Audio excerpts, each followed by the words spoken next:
السلام عليكم ورحمة الله تعالى وبركاته. كيف الحال والأحوال؟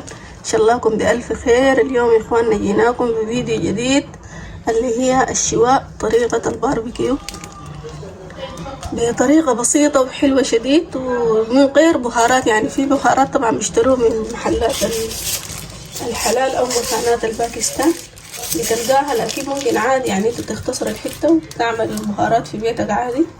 ووريكم الطريقة كيف اليوم. عندي هنا طبعا تشيكن او فراخ، طبعا افخاد.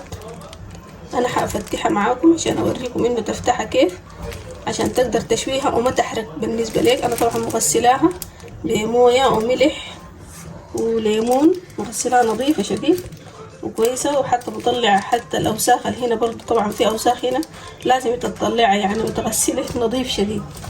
وعندنا هنا طبعا العيش الريف او الكون، يعني على حسب مسميات عندكم في بلادكم.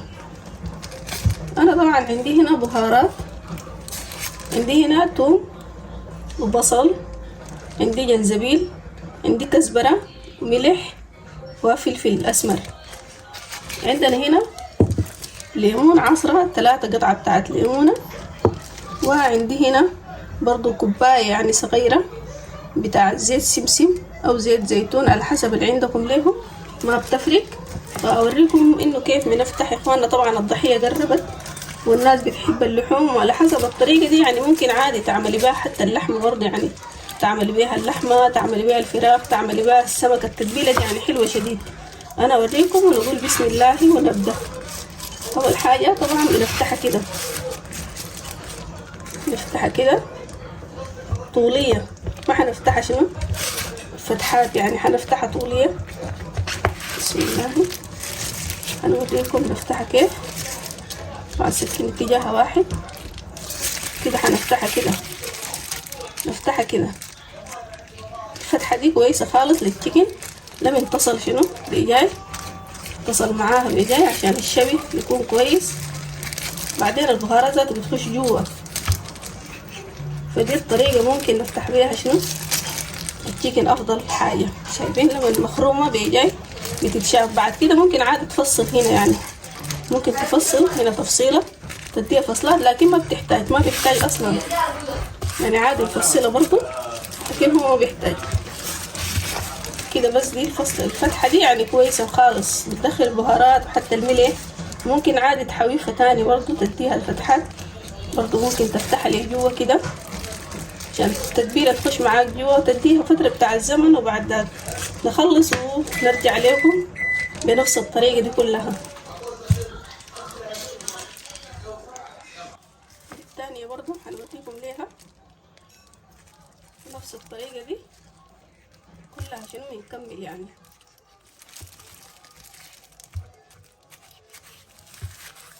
الضحية طبعا يا اخواننا خلاص على الابواب ما شاء الله، ربنا يحضر لها ان شاء الله يا رب. طبعا هتفتحها لجوا كده كده، بتكون معاك البهارات بتخش لجوا كده كده، يعني خلاص كده بنفس الطريقة دي كلها، بنفس الطريقة دي يعني. بعدين لازم تتبلها في اناء يكون واسع، في حاجة تكون كبيرة وواسعة عشان تاخد راحتها. والمكونات دي كلها نخلطها بالخلاط او نضربها بالخلاطة، نديها ضربة واحدة كلها متجانسة مع بعض. وبعد ذلك شنو بنقوم نكبها في اللحمة بفوق، نعملها شكل صوص كده.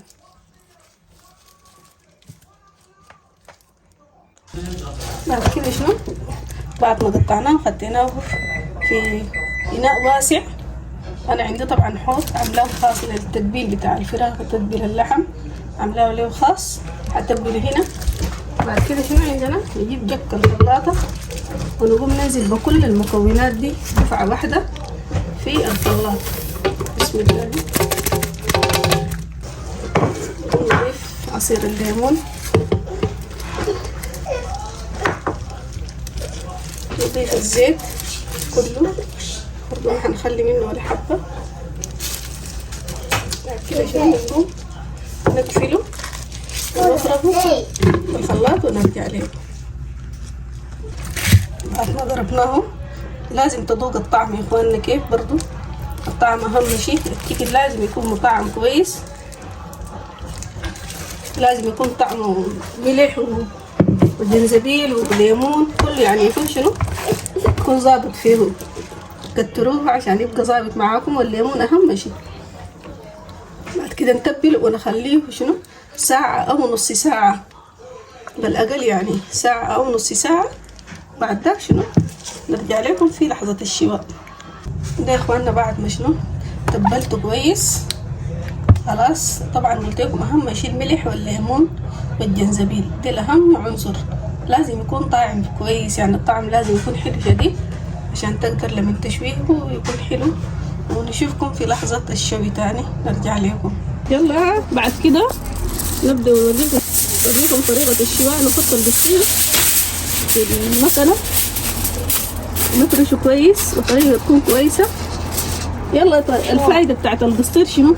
الفايدة عشان الموية بتاعت اللحمة دي لما تقوم تحطها اللحمة بتستوي كأنها مستوية، يعني من جوا بتستوي من جوا. لما تحطها سايد ممكن عادي تتحرك معاك. عشان كده يلا نقوم نحط البسطيل. نقول بسم الله.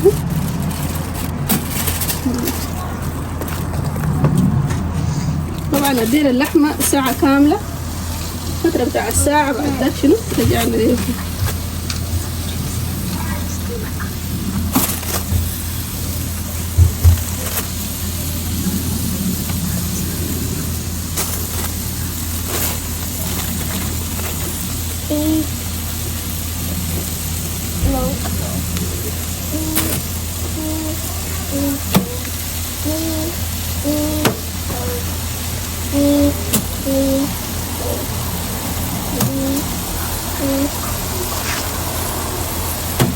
بعد كده نخليها تستوي. دي يا اخواننا طبعا المويه اللي بقولها لكم انه قاعد تطلع، هي دي اللي بتخلي التشيكن يكون طعمه حلو وطعمه سمك شديد. بعدين نقلبه بعد ما خلاص قلبناه، نقوم شنو نطلع الكيس بتاع هنا الطعام او مثلا الفويل، نطلعه بنقلبه ونخليه في المكنه عادي. يعني بعد ذلك بيكون تاني ما محتاج اصلا يعني يحطوه في فويل. شكله شايفين اخواننا ده شكله. وبعد كده نقلبه بيجاي عشان تشوفوا ما شاء الله بينجض كويس. وبعدين تاني شنو نحمره في الشوايه. بس ما شاء الله خلاص كده شاد معانا، اللحمه شاده كويس. نشتغل طبعا من غير الانتاج ما حتسمعي هو سيبنا فين الانتاج لانها صعبه، مو مشكله. بعدين نغير كده. طلعنا يا اخوانا البسطيل وبعد كده حطيناه في الشوايه عادي، لانه هو خلاص بدا يستوي شويه شويه. لان المويه الجبير قلت عليكم المهمه خلاص يعني شربت في الشوايه، شربت في اللحمه جوا. بعد كده حطيته في الشوايه عشان يشوي. بعد كده يتشوي. شايفين ما شاء الله الباربيكيو حقنا ما شاء الله شكله حلو وشكله جميل ما شاء الله، مشهي شديد وبينجض تدريجيا. يعني دي نهاية الباربيكيو بتاعنا.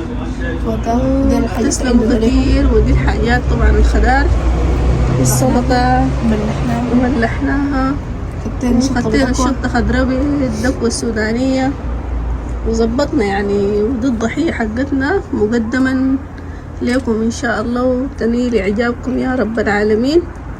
وإن شاء الله التتبيلة كده تعجبكم الطريقة. وتسلموا كتير ودمتم على ألف خير. ونشوفكم في فيديو تاني ومحتوى جديد.